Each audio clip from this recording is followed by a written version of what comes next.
तो परदेशात जाईल, तो शिकेल, तो मोठा होईल. गरिबांचं कोणाला घेणं ना हो. आरक्षण थोडी गरिबासाठी थोडी मागताय कोणी. प्रत्येक जण आरक्षण मागतोय आपल्यासाठी, श्रीमंत लोकांसाठी. गरिबांसारखा आरक्षण संबंधच नाही आहे. कोणत्या जातीचा गरिबाचा संबंध येऊन आला आरक्षणाचा? तो गरीब आज भीमनगर मध्ये आमचं छोटंसं गाव, छोटंच आहे. एक पोरग एक घर गेलं, बाकीचे घर तसेच आहेत. बौद्ध समाजाचे पडलेले, मातंग समाज तसेच आहेत. एक घर गेले की तेच घर, त्याच्याच घरात त्याचा आजोबा, त्याचा पंजोबा, त्याचा नातून, तेच चाललं. ओबीसी ते तेच चालू आहे. आता मराठाही तेच होईल. काही आवश्यकता नाही आहे. एक बघा. आणि म्हणून खऱ्या अर्थानं आता मग तिथं पुन्हा टीका होईल की याला आर्थिक आरक्षणाचा असं घोडघोड करून आर्थिक आरक्षण. माझं तसं म्हणणं नाही आहे. कारण एससी आणि एसटी हा समाज हजारो वर्षापासून दबलेला, पिचलेला, वंचित समाज आहे. त्याचं आरक्षण कदापिही काढता कामा नये. पण तो बाकीच्यांसाठी तरी आर्थिक निकषात जायला पाहिजे.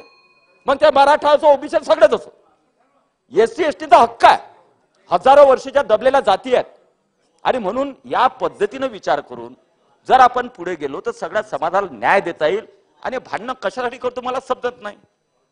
फक्त राजकीय हेतू साध्य करण्यासाठी आपण भांडणं करतोय, दुसरं काहीच करत नाही. पण माझं जरांगे पाटीलांना तुम्ही आवाहन केलं तसं मी पण करू इच्छितो की एकेरी भाषा चांगली नाही, शोभनीय नाही आहे. आपण नाही करायला पाहिजे. महाराष्ट्राची आपली चांगल्या भाषेत सुद्धा तुम्हाला टीका करता येते. पण एकेरी भाषेत बोलणे आणि समाज असा नाही आहे. कोणताही समाज पाहत असतो, विचार करत असतो. एक आज मॉब फेमिना झाला, आपण सगळे मॉब म्हणून झालं, चला चाला सभा, याची सभा होते, याची सभा होते, त्याची सभा, सगळे पडून झाले. मॉब फेमिना दुसरं काय याच्यामध्ये सायकोलॉजी होऊन जाते.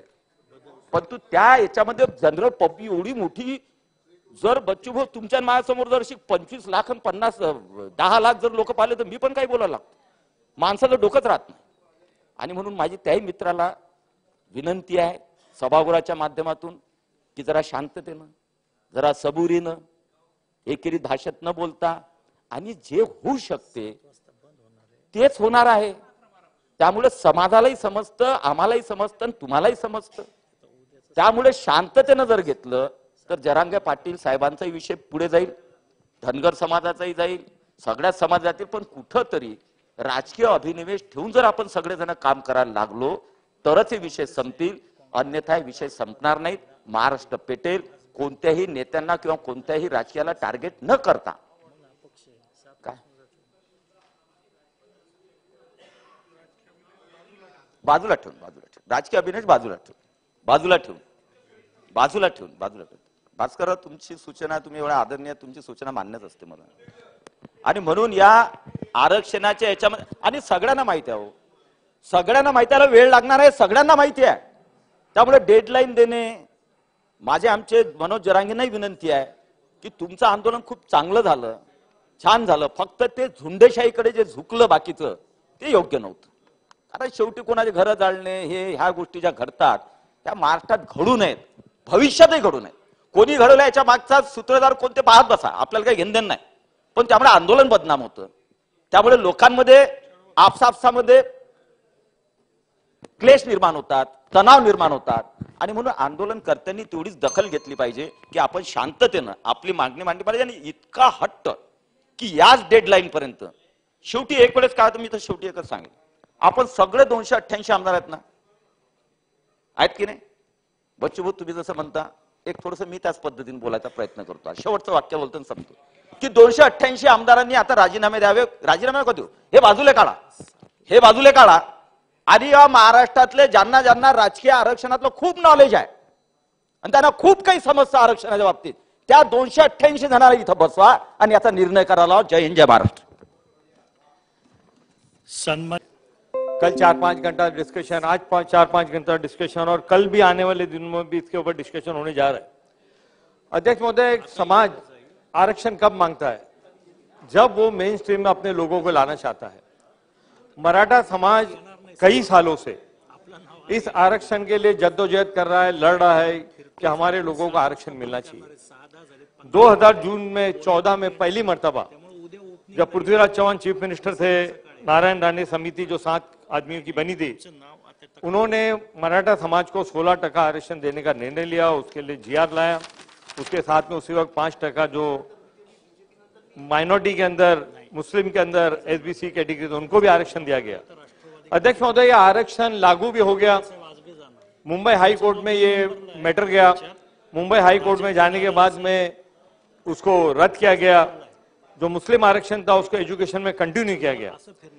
अध्यक्ष महोदय, सभी पार्टी के लोग, कल से ये भाषण हो रहा है, बात हो रही है, हर आदमी का मुद्दा ये है, हर आदमी ने मराठा आरक्षण को सपोर्ट किया।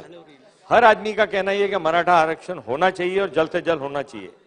जब हम मराठा समाज के आरक्षण की बात करते हैं, 293 के प्रस्ताव में भी ये लिखा है कि मराठा आरक्षण के साथ में धनगर समाज है, ओबीसी के अंदर कुछ लोग हैं, मुस्लिम के अंदर कुछ घट है, उनको भी आरक्षण मिलना चाहिए। महाराष्ट्र के मुख्यमंत्री गवर्नमेंट को इस सभागृह के हर 288 मेंबर का सपोर्ट है कि आरक्षण के लिए जो जरूरी कदम उनको उठाने हैं, उनके साथ में पूरा हाउस उनके साथ में है। और मगर उसके साथ साथ में कल यहाँ पर भाषण करते हुए अशोक चौहान साहब, जो माजी मुख्यमंत्री, उनको डीप स्टडी है, उन्होंने पूरे इसको किस तरह से लागू करना चाहिए, सेंट्रल गवर्नमेंट के इन्वॉल्वमेंट के बिगैर यह आरक्षण मिलना संभव नहीं होगा। हम सब ने, मुख्यमंत्री ने, उप मुख्यमंत्री ने, ऑल पार्टी डेलीगेशन ने दिल्ली जाकर सेंट्रल गवर्नमेंट से, सेंट्रल प्राइम मिनिस्टर से बात करके, होम मिनिस्टर से बात करके ये 50% का जो है और 10% हमारे पास जो हक है उसको किस तरह से लाना चाहिए उसके और बात की। पृथ्वीराज चौहान साहब ने आरक्षण किस तरह से दिया गया, कौन आरक्षण के क्या वजह से वो दिया गया था, वो सब बातें आपके सामने रखी है।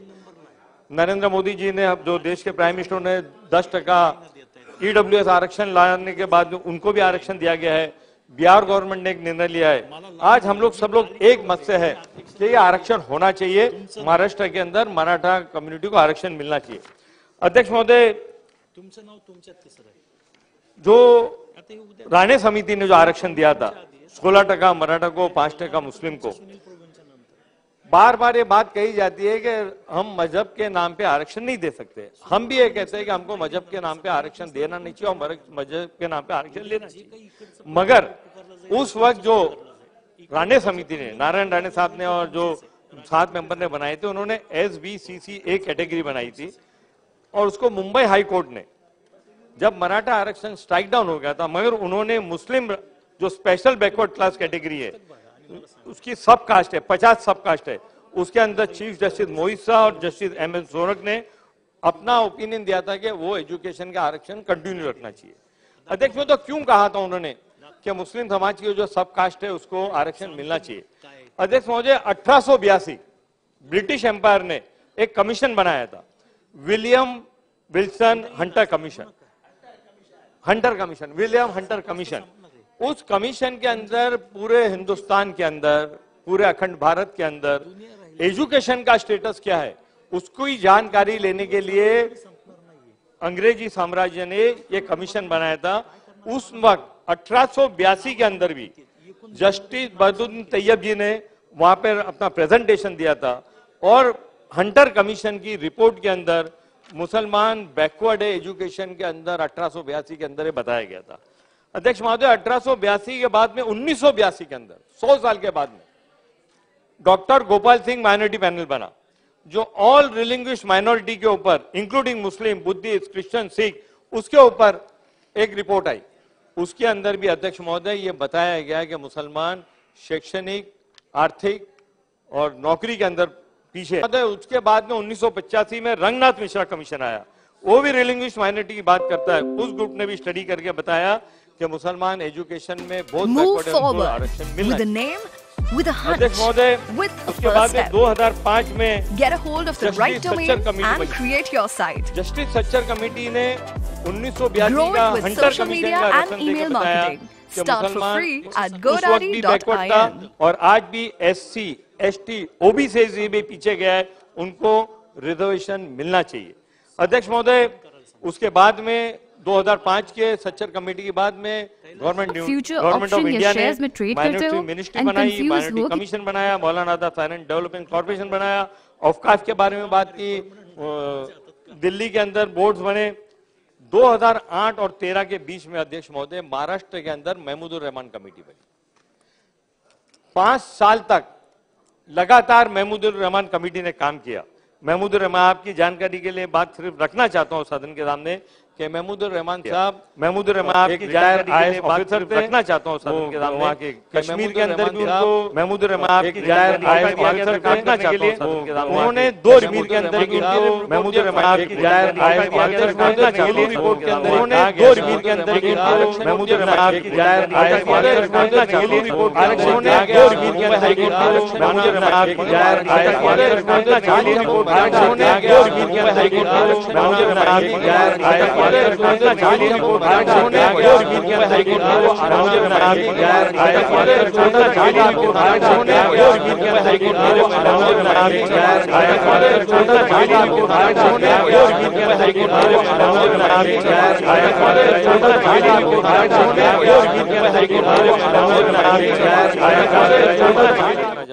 एज पर 2001 के महमूदुर रहमान कमेटी की रिपोर्ट जो है उसमें 2001 का सेंसस की बात हुई अध्यक्ष महोदय।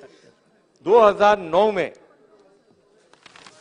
जब 10.6% सेंसस में मुस्लिम पॉपुलेशन था, सिर्फ 2.2% लोग ग्रेजुएट थे और सिर्फ 1.4% वुमेन ग्रेजुएट थे अध्यक्ष महोदय। और अर्बन जो पॉपुलेशन है वो तकरीबन 59.4% बीपीएल के नीचे था और रूरल में 59.80 के पीछे नीचे था अध्यक्ष महोदय। 97.5% लोग आज भी जो माइनॉरिटी के आचरण मुस्लिम साहब वो नॉन मैट्रिक है, जो फॉर्मल सेक्टर में डेली वेजेस पे काम करते हैं अध्यक्ष महोदय। जो सेक्टर इतना पिछड़ा है, और मेरे पास जीआर है 2014 जून का जो पृथ्वीराज चौहान साहब के वक्त में आया था, नारायण राणे साहब ने लाया था, उसके अंदर वो 50 कैटेगरी को लिखा गया है कि ये 50 सब कैटेगरी है।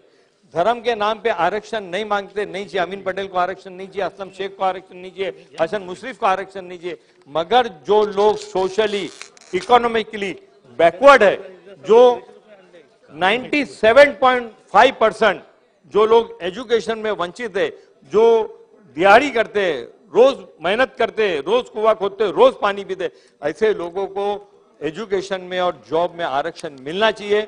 मेरी आपके माध्यम से गवर्नमेंट ऑफ महाराष्ट्र से यह अपील है, यह मुद्दाबाना गुजारिश है कि आने वाले दिनों के अंदर जो मुंबई हाई कोर्ट के चीफ जस्टिस और उनके बेंच ने एजुकेशन के अंदर जो आरक्षण दिया था वो आरक्षण बहाल करना चाहिए और जो नौकरी के अंदर भी आरक्षण देना चाहिए। इस बात के साथ मैं अपनी बात खत्म करता हूं। जय हिंद, जय महाराष्ट्र। संजय गायकवाड सांगून गेलते, तुम्ही संजय गायकवाडांना सांगा की मी बोलणार आहे। सन्मान्य सदस्य बाळा, अरे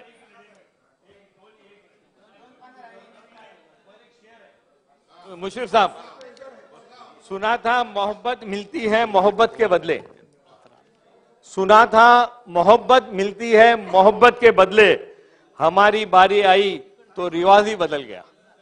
हो, राष्ट्रवादीनं सन्मान्य सदस्य बाळासाहेब आजबे, आता दिलीप यांनी पत्र आणलंय, काय करायचं? अध्यक्ष महोदय, आज मी या ठिकाणी मराठा आरक्षण विषयी 293 अन्वये प्रस्तावावर बोलण्यासाठी या ठिकाणी उभा आहे। गोगावले साहेब भलतच म्हणतायत। आता जे भाषण झाले ते सगळे प्रमुख नेत्यांचे भाषण या ठिकाणी झाले आणि त्याच्यामध्ये माझा नंबर आला। शेतीवर अवलंबून असणारा हा सर्व समाज आहे, पिढ्यानपिढ्या हा समाज शेतीमध्ये त्या ठिकाणी काम करतोय आणि कालांतराने आता पूर्वी जी शेतीची धारणा होती ती मोठ्या प्रमाणात शेती कुणाला द्यायचं? दिलीप लांडे त्या ठिकाणी होती, पण आज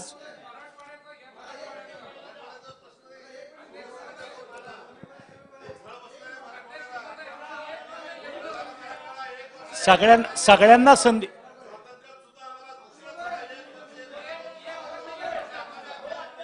पण आज सन्माननीय सदस्य, यानंतर शिवसेनेच्या सदस्याचा टर्न आहे, तर आता प्रतोदांनी सांगावं। सगळे शिवसेनेचे सदस्य मागतायत, एक नाव सांगा।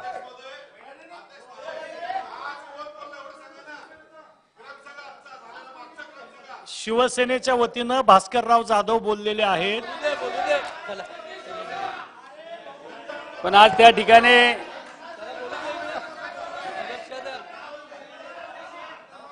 ओ बसाओ. आता यानंतर भरत गोगावलेंचं हो, नाव बसा. आहे. काय भरत बोलता? गोगावले, त्याच्यानंतर दिलीप लांडे आहे, त्याच्यानंतर संजय गायकवाड आहे. आता तुमच्या प्रतोदांनी सांगावं की कुणाला द्यायची.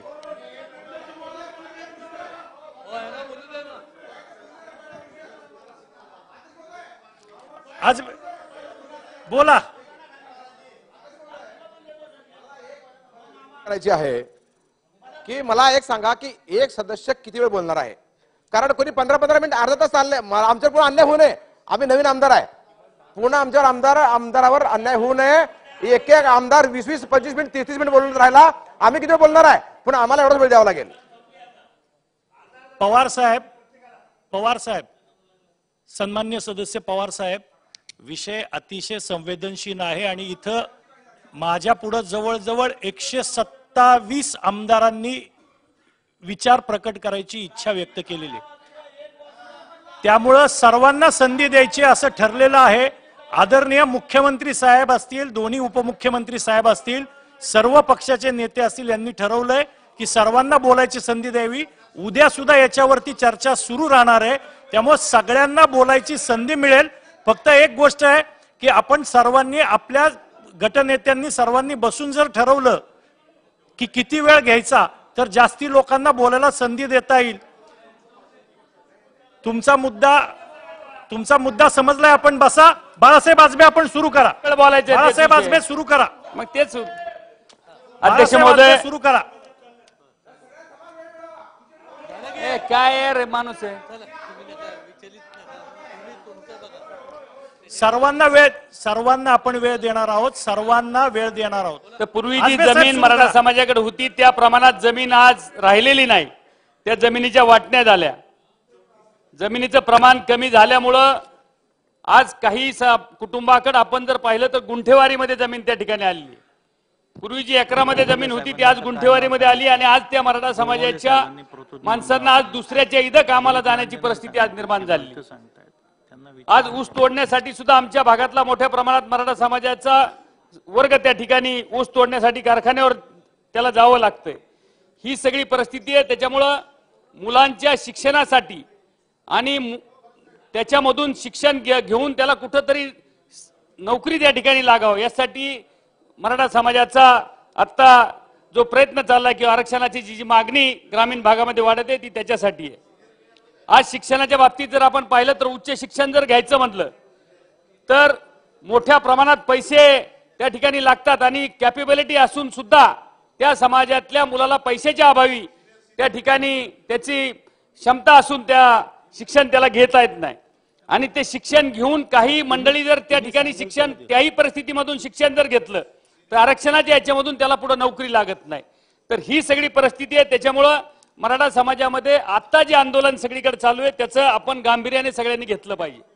आत्ताही नेते मंडळी, मी तर पहिल्या टर्मचाच आमदार आहे, पण नेते मंडळी आत्ताही बोलताना कसं दुसऱ्याच्या पार्टीवर शेकलं जाईल हे इथं बोलत होते. ते आता तारखेची वाट लोक खाली पाहतायत हे आपण सगळ्यांनी लक्षात घेतलं पाहिजे. 24 तारखेनंतर याच्यामध्ये मोठ्या प्रमाणात उद्रेक होण्याची शक्यता आहे. आणि आता जे खाली वातावरण जे म्हणजे पेटवलं जातंय, वास्तविक पाहता सोशल मीडिया आपण पहा. सोशल मीडियावर जर आपण पाहिलं तर एकमेकाच्या ह्या समाजाच्या कमेंट्स त्या समाजावर आणि त्या समाजाच्या ह्या समाजावर ह्या न पाहण्यासारख्या कमेंट त्या ठिकाणी यायला लागल्यात. म्हणून आज आपण सगळी जी नेते मंडळी, जी ज्येष्ठ मंडळी आहात, जे सरकार या ठिकाणी एक अध्यक्ष महोदय याच्यामध्ये एक नवीन सदस्य म्हणून मला एक मांडायचं की हे गांभीर्याने आपण घेऊन येत्या 24 तारखेच्या आत मग कशा पद्धतीने असेल आपण याच्यामध्ये केंद्राला विनंती करून, जसं बिहार राज्याने जसं केलं किंवा इतर तामिळनाडू राज्याने जसं केलं, जी 49% मर्यादा त्याच्यामध्ये वाढवली आणि 49% मर्यादा वाढवून त्या ठिकाणी आरक्षण दिलं गेलं, तशा पद्धतीने आपल्या इथं सुद्धा जर ती मर्यादा आपण वाढवली तो तसा प्रस्ताव जर केंद्राकडे पाठवला आणि सगळ्याची संमती त्याला राहणार आहे. त्याच्यामुळे तेच आपल्याला या ठिकाणी करावं लागेल आणि कुठल्याही जातीच्या याला धक्का न लावता ते करावं लागेल. कारण सगळ्या समाजाची भावना आहे की बा आपल्यामध्ये हस्तक्षेप नाही झाला पाहिजे. निश्चितप्रमाणे हे जर करायचं असेल तर ही जी मर्यादा आहे ती वाढवावी लागेल, याच्यामध्ये कुठलीही शंका नाही. मी जास्त वेळ इथं बोलणार नाही कारण बाकी सदस्यांना सुद्धा इथं बोलायचंय. त्याच्यामुळे ह्या बाबतीत शासनाने गांभीर्याने घेऊन दुसरा एक विषय जो टोपे साहेबांनी मग जो मांडला तो धनगर समाजाच्या बाबतीतला जो विषय मांडला त्याच्याही बाबतीत धनगड ही जातच आपल्या इकडे नाही. धनगर आणि धनगड हा एका शब्दाचा घोळ जो त्या ठिकाणी झालाय त्याच्या बाबतीतली सुद्धा सुधारणा होणं गरजेचं आहे आणि त्या समाजाला सुद्धा न्याय त्या ठिकाणी मिळणं गरजेचं आहे. मराठा समाजाच्या बाबतीत जर बोलायचं झालं तर मराठवाड्यातील मराठा समाजाला निजामाच्या वेळेस 1923 ला मराठा कुणबी म्हणून आरक्षण होतं. त्याच्यानंतर तसेच हैदराबाद स्टेटमध्ये मराठा म्हणून आरक्षण होते. पुढे काकासाहेब कलेकर आयोगाने जो अहवाल सादर केला त्यामध्ये सुद्धा मराठा म्हणून ओबीसी समावेश केला होता. त्यापुढे आंध्र प्रदेशची निर्मिती झाल्यानंतर मराठ्यांचा मराठा म्हणून ओबीसी मध्ये समावेश होता. 1 मे 1990 ला संयुक्त महाराष्ट्र झाला त्याच वेळेस मराठवाड्यातील मराठा समाजाचा ओबीसी समावेश होणे आवश्यक होते. पण महाराष्ट्र सरकारने ते का केले नाही त्याचे कारण सुद्धा त्यावेळेस दिले गेले नाहीत. म्हणून आजही आंध्र प्रदेशमध्ये आपण पाहिलं तर मराठा समाजाला त्या ठिकाणी ओबीसी म्हणून त्या आरक्षण त्या ठिकाणी दिलं जाते. तर ह्या सगळ्या बाबी पुरावे आता सगळ्या नेत्यांनी या ठिकाणी दिलेत. म्हणून माझी शासनाला एक विनंती आहे की ह्या बाबतीतल्या गांभीर्याने विचार करून 24 तारखेच्या आत आपण याच्यामध्ये काय निर्णय होईल तो पाहायला पाहिजे. एवढीच विनंती या ठिकाणी करतो आणि थांबतो. जय.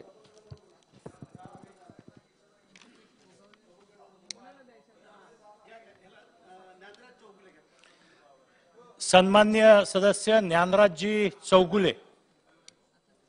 अध्यक्ष महोदय, कालपासून 293 या चर्चेत सत्ताधारी विरोधक अशा सर्व सदस्यांनी सहभाग नोंदवला आणि सर्वांच्या मते सभागृहाच्या मते मराठा समाजाला आरक्षण मिळावं हीच प्रामुख्यानं सगळ्यांची भावना राहिलेली आहे. राज्यातील एकंदरीत मराठा समाजाची परिस्थिती बघितली असता त्यांच्या हस्त्यातल्या शेतजमिनीचं त्याचं झालेलं विभाजन याविषयी सगळ्यांनी बोललं. शेतजमीन कमी कमी होत गेली म्हणून मराठा समाजावर आज आरक्षण मागण्याची वेळ आलेली आहे. आपण बघितलं असता मी ज्या भागातलं प्रतिनिधित्व करतोय तो भाग स्वातंत्र्यात येण्यास सुद्धा 1 वर्ष 1 महिना 2 दिवस उशिरानं स्वातंत्र्य आम्हाला प्राप्त झालं. आणि सर्वाधिक जास्त तीव्र भावना जर कुठली असेल मराठा समाजाची तर त्या मराठवाड्यात राहणाऱ्या मराठी समाजाची ही भावना आहे. खरा अन्याय कुणबी हे प्रमाणपत्र आमच्याकडे मिळत नाही, विदर्भात मिळालंय. तर तसं कुणबी प्रमाणपत्र हे सरसकट मिळावं म्हणून जरांगेंनी जे उपोषण चालू केलं आणि आज मराठा समाजातले असंख्य तरुण बांधव त्यांच्या पाठीमागे आहेत. ही जनमानसातली होत चाललेली एक चळवळ आहे. कुठला नेता नाही, कुठली जात नाही, कुठला धर्म नाही. तर त्या अनुषंगानं सर्वासार विचार करत असता महाराष्ट्राचे मुख्यमंत्री एकनाथजी शिंदे साहेबांनी त्यांना आश्वासित केलंय आणि त्या आश्वासित करत असताना सगळ्यांची भावना त्यांना आरक्षण मिळावं हीच आहे. त्या अनुषंगानं जरांगे पाटलांच्या माध्यमातून प्रतिनिधी असतील हे आपापल्या भागातील असलेल्या दुःख व्यथा समाजाच्या असतील, भौगोलिक रचनेच्या असतील, असलेलं दुर्भाग्य तिथलं काय आहे ते आपल्या या पटलावर मांडून न्याय देण्यासाठीच इथं आलेली सगळी मंडळी आहे. त्या अनुषंगाने आम्ही प्रयत्न करतोय. मी नुसतं मराठा समाजाचं आरक्षण नाही तर धनगर समाजाच्या आरक्षणाविषयी लोक चळवळ उभी झालेली आहे.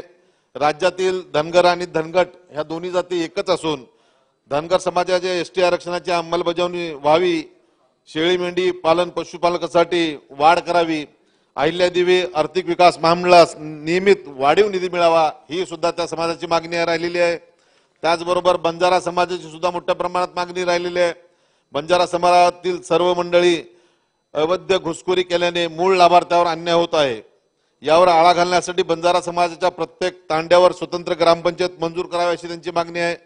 स्वतंत्रपणे निधी मंजूर करण्यात यावा. बंजारा समाजातील विद्यार्थ्यांना बार्टीच्या धर्तीवर संस्था निर्माण करून त्यांनाही आर्थिक लाभ मिळावेत अशी मागणी आहे. मातंग समाजाची आजच मोर्चा मोठ्या प्रमाणात या ठिकाणी आला. अनुसूचित जातीमध्ये आरक्षण असताना सुद्धा अबकड वर्गवारी करावी ही मागणी सुद्धा मातंग समाजाची राहिलेली आहे.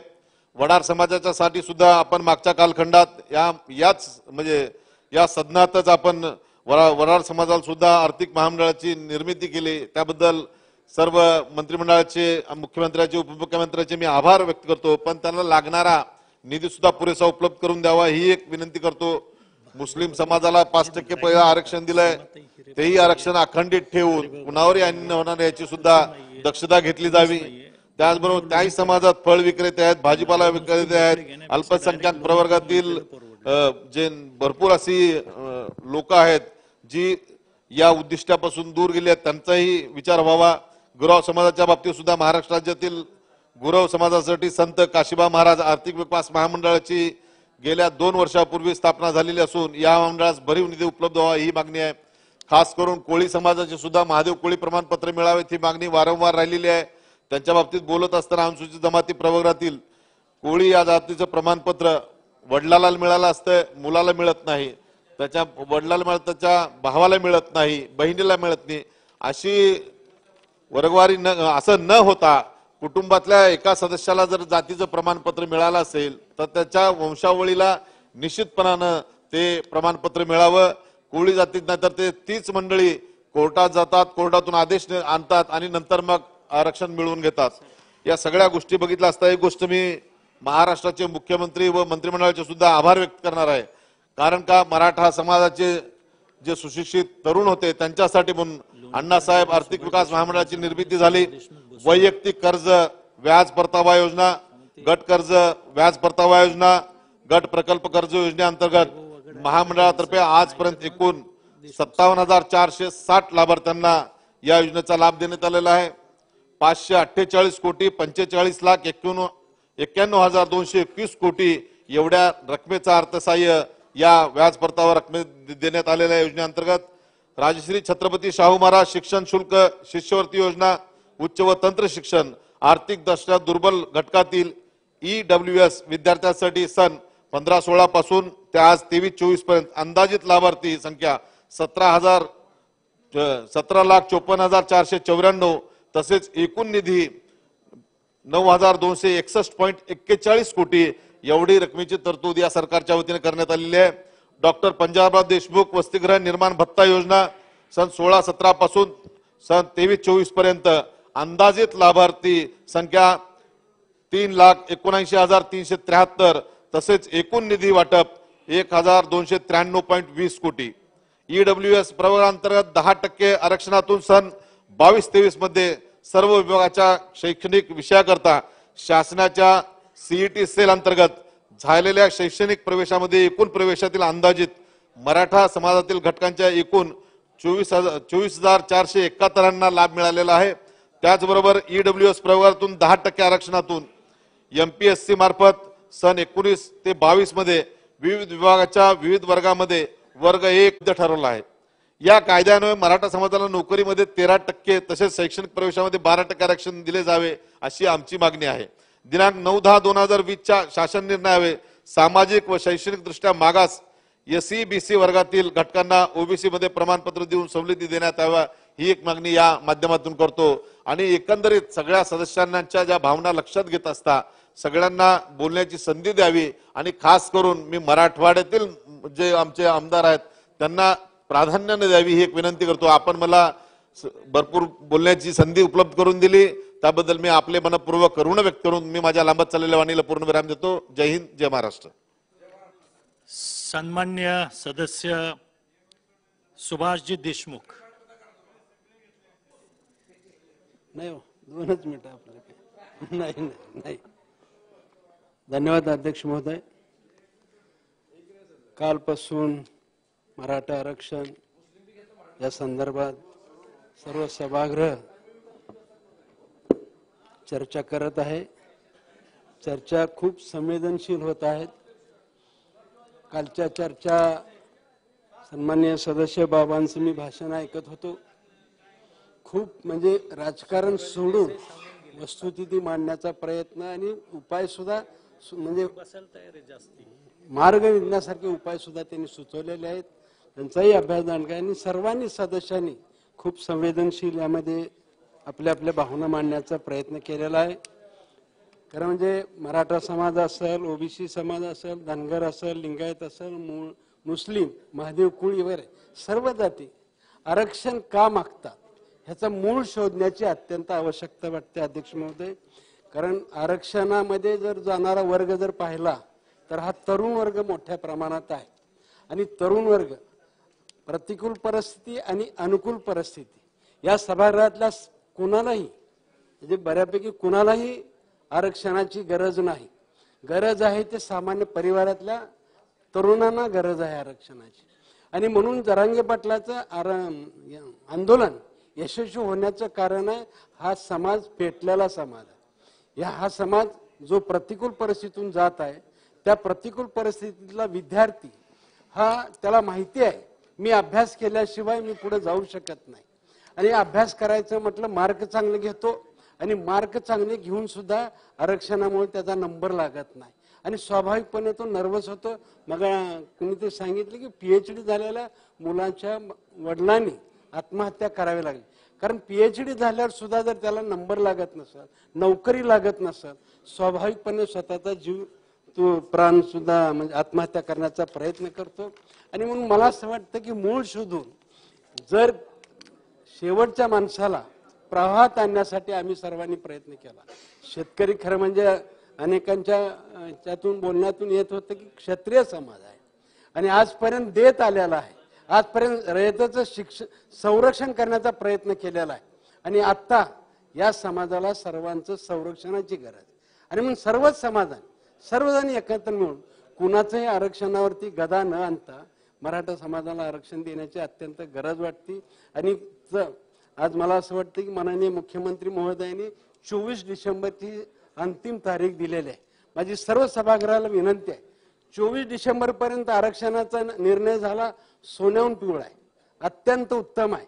परंतु काही कारणामुळे, काही अडचणीमुळे, काही अहवाल न आल्यामुळे किंवा काही असू शकतंय, जर नाही आरक्षण 24 तारखेला झालं, आता आसबे साहेब सन्माननीय सदस्य म्हणले त्याच्यानंतरचं काय, आणि हे आंदोलन परत जास्त होऊ नये. आणि म्हणून सर्व सभागृहाच्या सदस्यांना दोन्ही पक्षाच्या, आणि मला असं वाटतं की ह्यांनी आपल्या आंदोलनाची दिशा थोडीशी जरांगे पाटील साहेबाला सांगणं गरजेचं आहे. आपण सर्वजण मिळून या सर्व जाती धर्माला आरक्षण देण्यासाठी प्रयत्न करू, पण 24 तारीख ही माननीय मुख्यमंत्र्याच्या दृष्टीनं सोयीची असावी म्हणून दिली असेल असंही वाटतं. मला म्हटल्याप्रमाणे त्यांनी छत्रपती शिवाजी महाराजांची शपथ घेऊन तारीख दिलेली आहे, आणि ती व्हावी अशी सन्माननीय सदस्य भास्कररावांनी म्हटलेलं, ती व्हावी झाली. त्यांनी शांततेत घेतलं, मीही त्यांच्यावर बसू लागलो, मीही अर्धा तास त्यांच्यावर बसलो, त्यांच्यावरची गप्पा मारल्या, त्यांच्या भावना समजून घेतल्या. मला असं वाटतं की परंतु ज्या काही घटना घडल्या, सन्माननीय सदस्यांच्या घरावर हल्ला झाला, त्यांची घरं जाळण्यात आली, हे व्हायला नको आहे. परंतु मला असं वाटतं काही समाजकंटक असतात, ह्या संधीचा फायदा घेत असतात, आणि ह्या समाजकंटकामुळे कारण नसताना सामाजिक मराठा समाजाच्या कार्यकर्त्यावरती हा दोष होतो. मला असं वाटतं की हे खरंच होऊ नये, ह्याच्या बाबतीत सुद्धा आपण सगळ्यांनी मिळून प्रयत्न करण्याची गरज आहे. यापूर्वी सुद्धा कैलासवासी अण्णासाहेब पाटलांनी स्वतःचं बलिदान दिलेलं आहे. म्हणजे त्याच्यानंतर खरं म्हणजे जरांगे पाटलांचा काल जे सांगितलं बाबांनी, विश्वासार्हता महत्वाची आहे. आम्ही आंदोलन करतो, आम्ही सभा घेतो, पण आमच्यावरती विश्वास आहे का नाही बाबांनी सांगितलं होतं काल.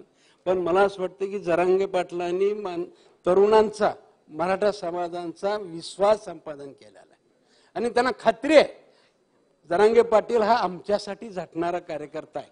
त्याने स्वतःसाठी काही मागत नाही, स्वतः मोठं व्हायचं नाही, स्वतः कुठलं पद घ्यायचं नाही त्याला, पण केवळ मराठा समाजासाठी समजते.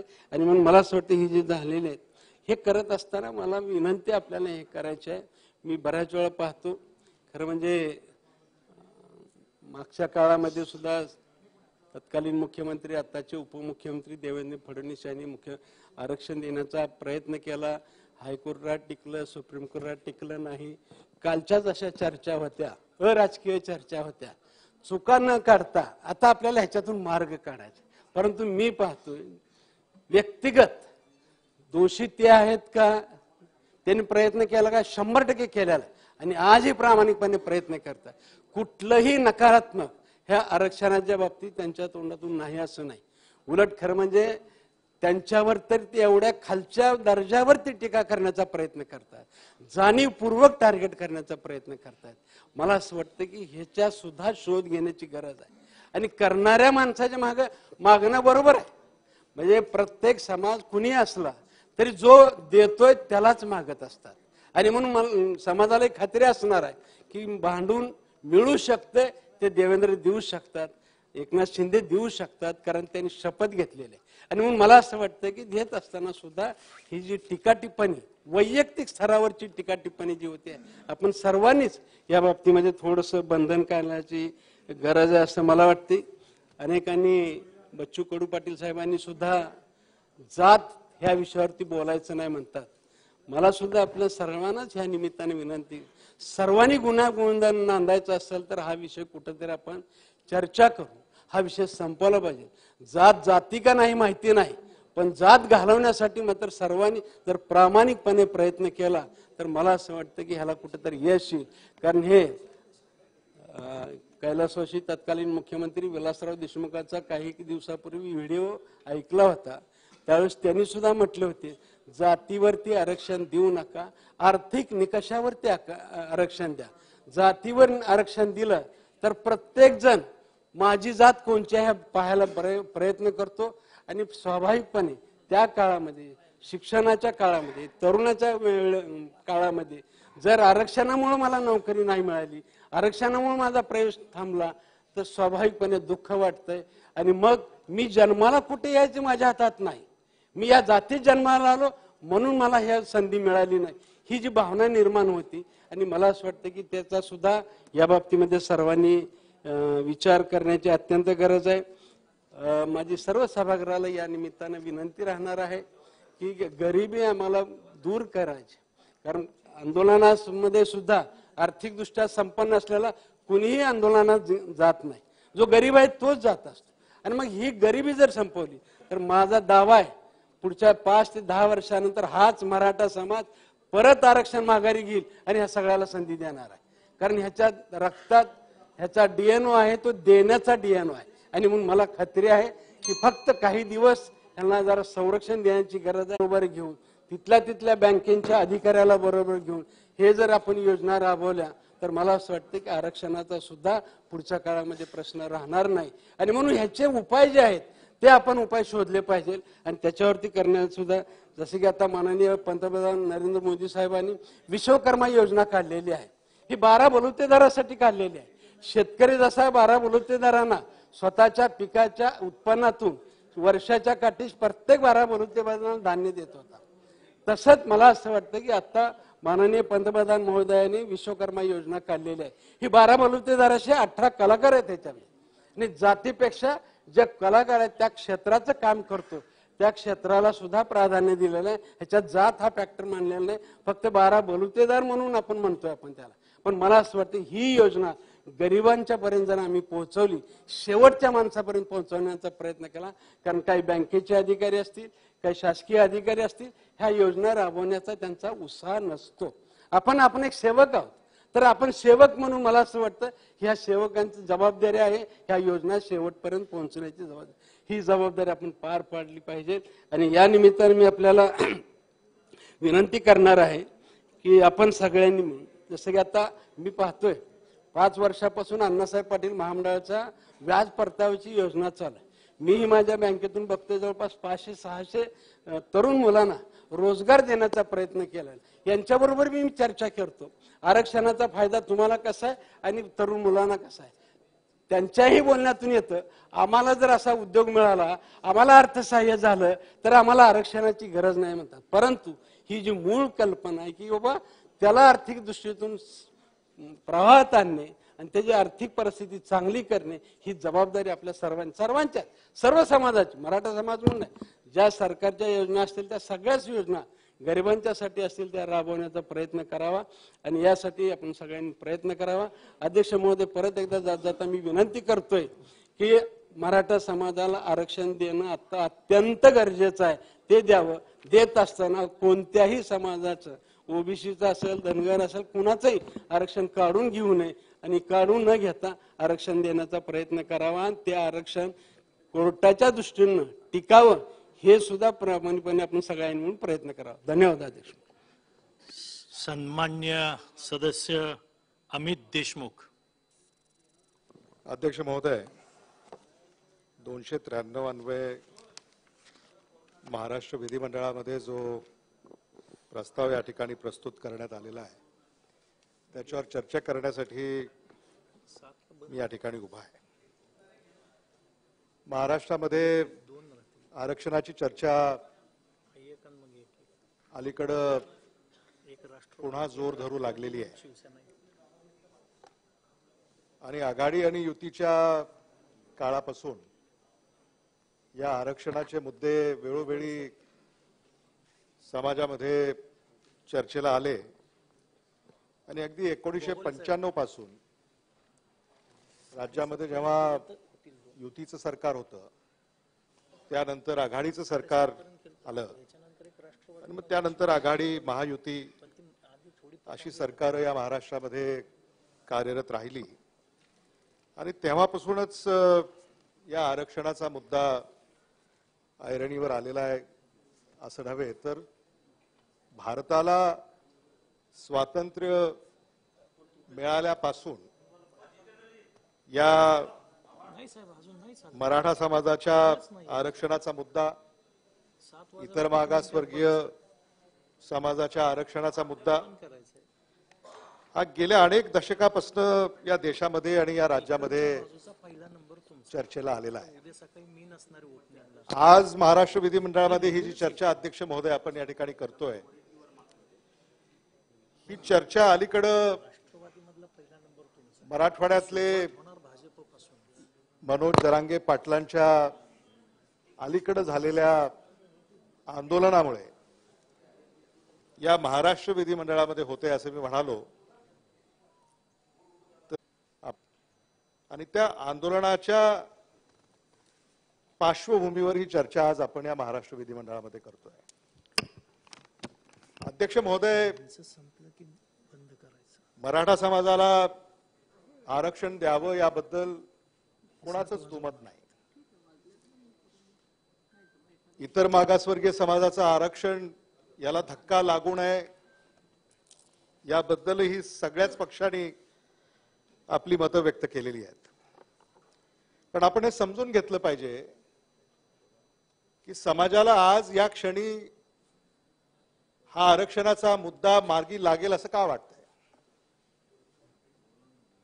समाजाला या आरक्षणाचा मुद्दा मार्गी लागेल हे एवढ्यासाठी वाटतंय कारण राज्यामध्ये ज्या महायुती सरकारची सत्ता आहे त्याच महायुतीची सत्ता देशामध्ये आहे आणि म्हणून राज्य सरकार आणि केंद्र सरकार या दोन्ही सरकारने मिळून यामध्ये जर तोडगा काढला तर मराठा समाजाला आरक्षण देणं हे शक्य होईल असा समाजाचा समज आहे.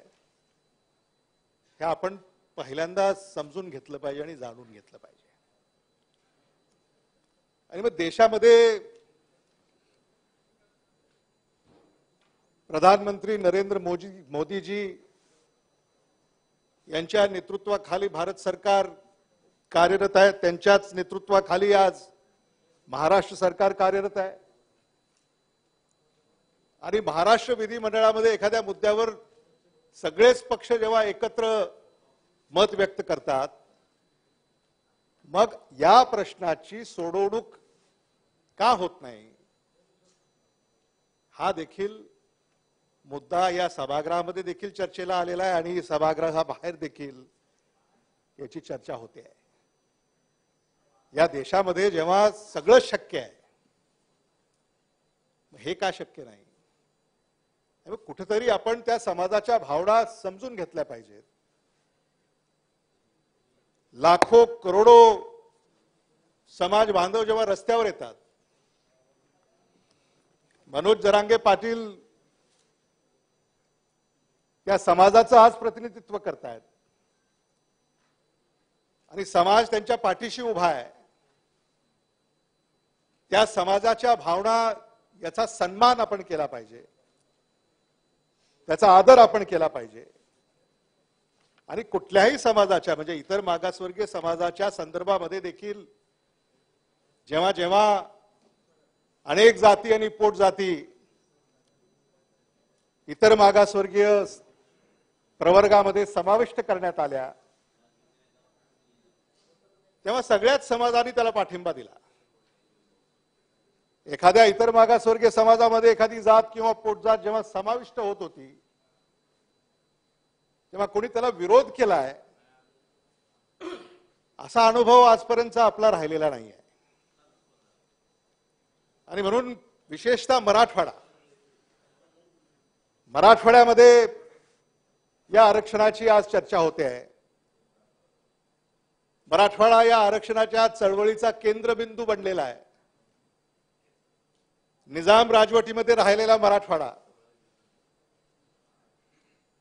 महाराष्ट्राची जेव्हा स्थापना झाली,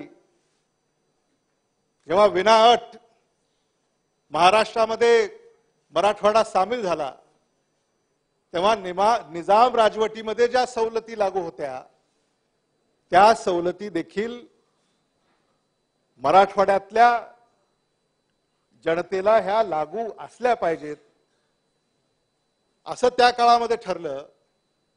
आणि निजाम राजवटीमध्ये मराठा आणि कुणबी याच्यामध्ये काही फार अंतर किंवा वेगळे उस्मानाबाद जिल्ह्यामध्ये, ज्याला आपण धाराशिव म्हणून आज संबोधतो, त्या जिल्ह्यामध्ये मराठा कुणबी, कुणबी मराठा हे एकच आहेत असे दाखले त्या काळातले आजही आपल्याला या ठिकाणी उपलब्ध आहेत.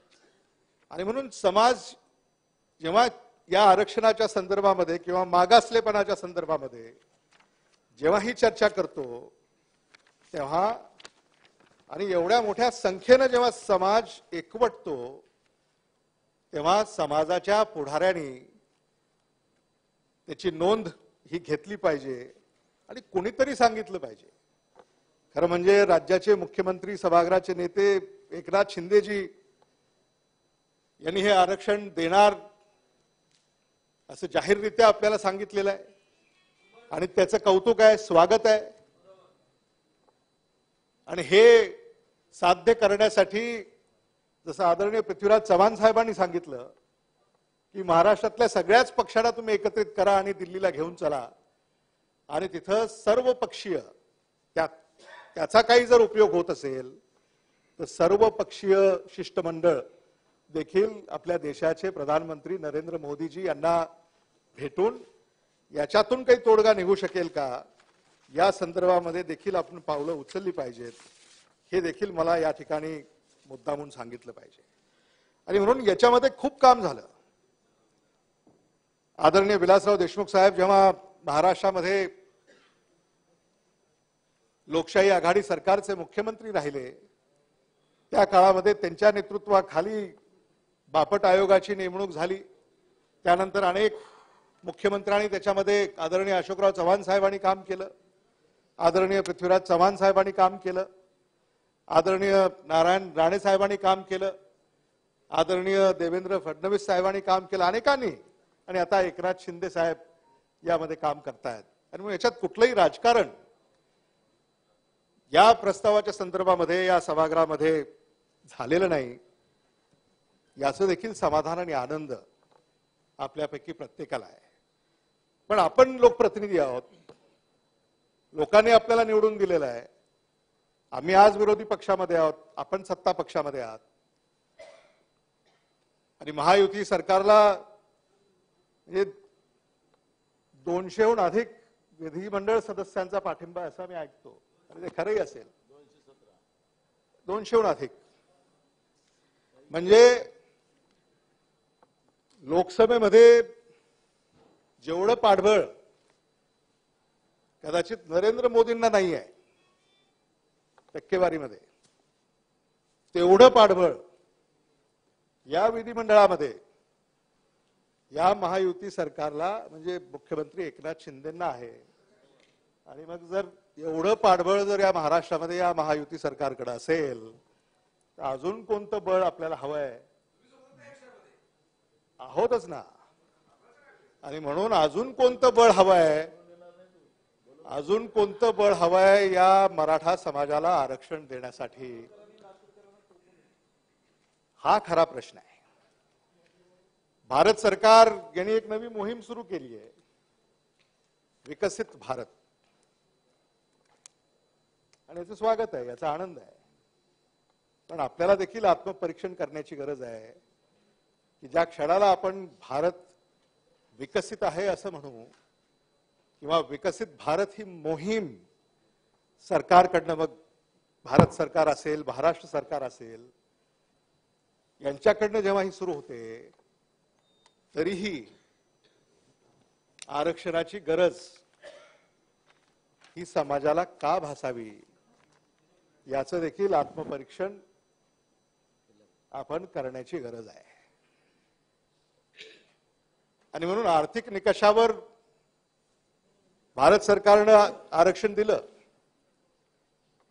त्याच्यामध्ये आकडेवारी सुद्धा आपल्या समोर प्रस्तुत करण्यात आली.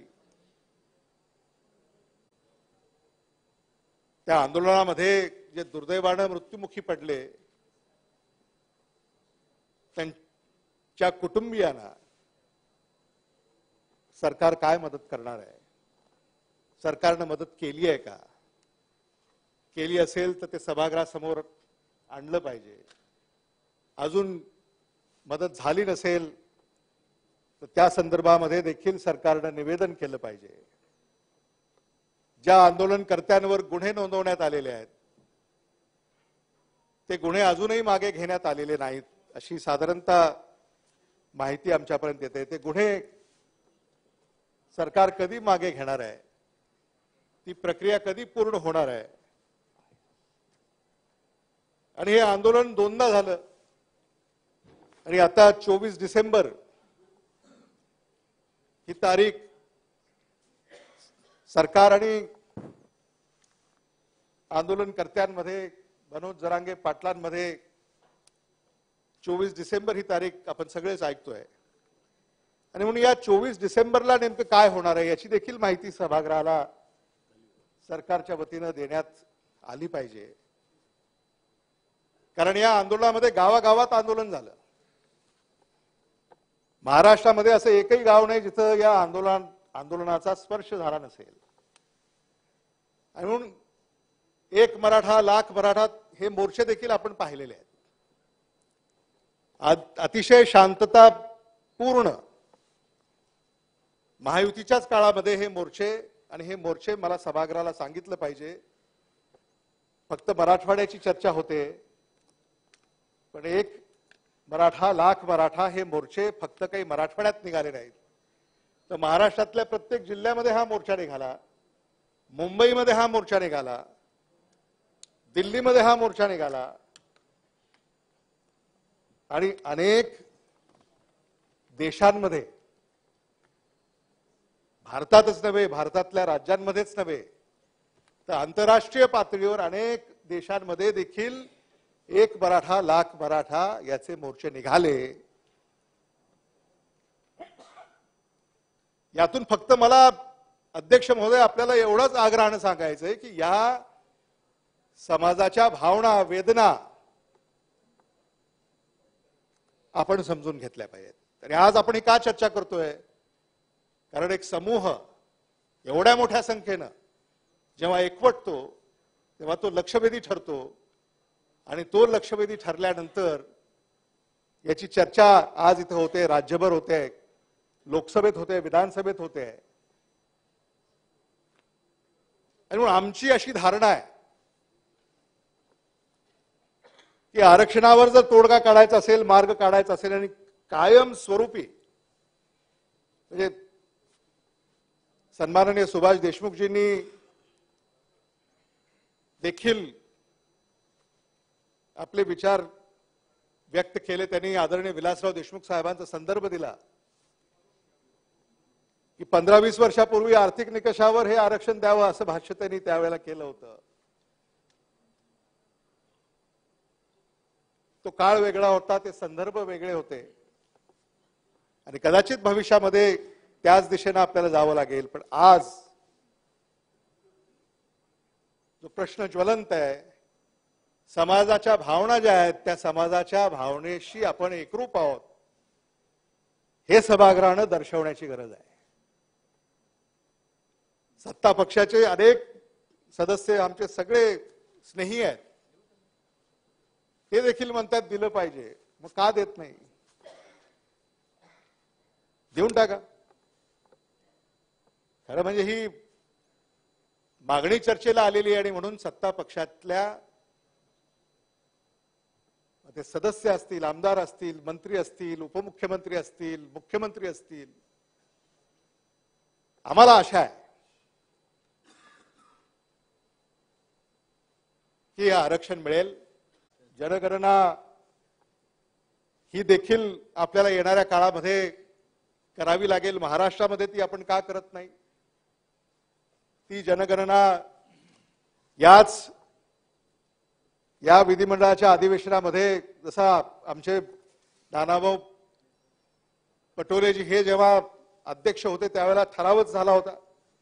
त्या ठरावाची अंमलबजावणी राज्य सरकारने करावी जेणेकरून त्यात सरकारला आणखी मदत होईल. आणि म्हणून मला असं वाटतं की या सगळ्या याच्यामध्ये केंद्र सरकार बरोबर संवाद करून आणि विशेषतः पंतप्रधान नरेंद्र मोदीजी, गृहमंत्री अमित शहाजी यांच्याशी संवाद साधून याच्यामध्ये तातडीनं तोडगा काढावा. आणि आता ही चर्चा काही फक्त सभागृहात होते असं नाही, गावागावामध्ये ही चर्चा होते आणि गावातल्या सामान्य माणसाला देखील याची कल्पना आहे. याच्यामध्ये जर काही तोडगा निघायचा असेल तर महाराष्ट्र सरकार आणि भारत सरकारने जर ठरवलं तर याच्यामध्ये तोडगा निघू शकतो. मी एक उदाहरण आपल्याला देऊ इच्छितो. तेलंगणा राज्याची निर्मितीचा संघर्ष जेव्हा सुरू होता ते सोपं नव्हतं. एक राज्य नवं तयार करायचं होतं. आंदोलन झाली, अनेक लोक त्या आंदोलनामध्ये मृत्युमुखी पडली. पण शेवटी लोकसभेमध्ये आणि केंद्र सरकारच्या मंत्रिमंडळामध्ये आदरणीय सोनिया गांधीजी यांनी त्या काळामध्ये त्या भावना तेलंगणातल्या आपल्या तेलुगू देसमच्या नागरिकांच्या भावना समजून घेऊन लोकसभेमध्ये, राज्यसभेमध्ये आणि केंद्र सरकारने मंत्रिमंडळामध्ये निर्णय केला आणि ते राज्य निर्माण केलं. असे काही निर्णय घ्यावे लागतात. म्हणजे मंडल आयोग जेव्हा लागू झालं, जेव्हा जाहीर झालं, त्यालाही आंदोलनाची पार्श्वभूमी आहे.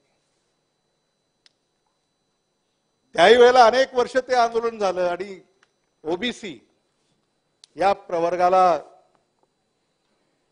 जन्म मिळाला आणि त्यानंतर अनेक जाती, पोटजाती यांना न्याय मिळाला. आणि आपण हे अनुभवतो, हे पाहतो की अनेक जाती कशा त्या गरिबीच्या चौकटीतून बाहेर पडले आणि आपल्या पायावर उभे झाले. आणि म्हणून आज या सभागृहाच्या या चर्चेच्या निमित्तानं मला अध्यक्ष महोदय एवढंच या निमित्तानं पुन्हा एकदा विशद करायचं आहे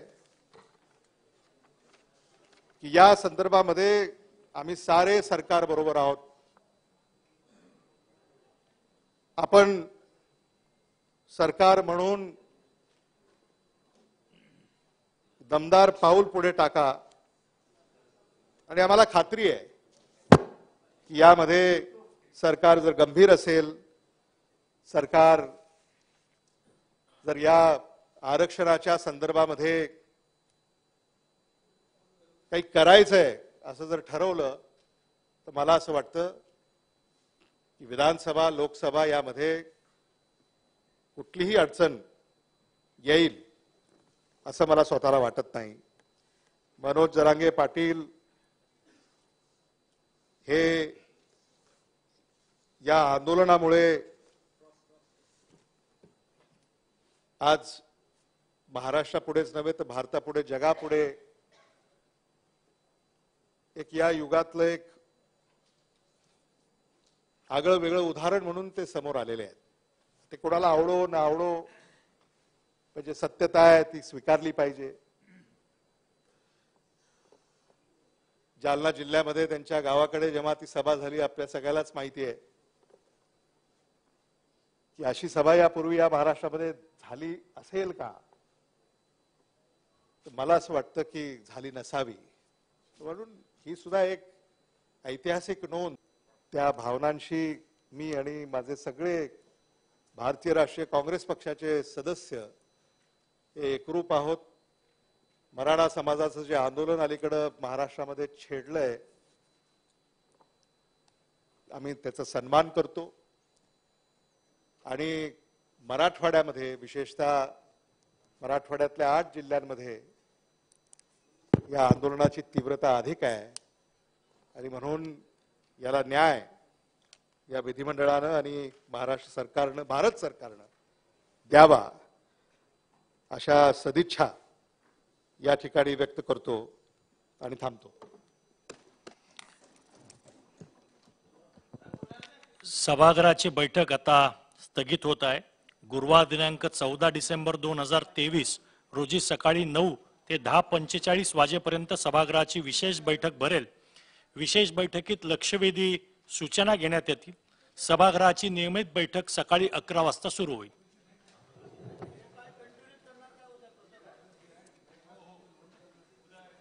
शेठ मी बदली काम करेल.